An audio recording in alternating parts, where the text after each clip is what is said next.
మనము తల్లిదండ్రులుగా మన పిల్లలను శ్రద్ధగా చూసుకుంటాం.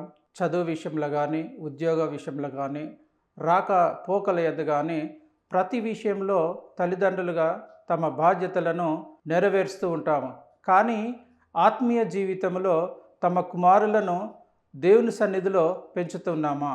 దేవుని సన్నిధిలో ప్రార్థన పరులుగాను, వాక్యము బోధించేవారుగాను, మరి స్వార్థ ప్రకటించేవారుగాను మనము తీర్చిదిద్దుతున్నామా?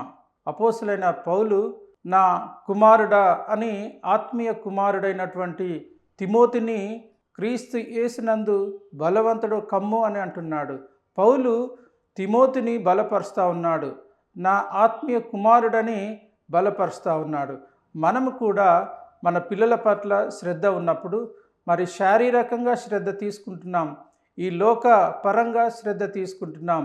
కానీ ఆత్మీయ కుమారులను ఆత్మీయంగా సిద్ధపరిచి వారిని క్రీస్తునందు బలవంతులు అని మనము తీసుకోగలిగితే క్రీస్తు యేసునందు వారు బలవంతులు అవుతారు.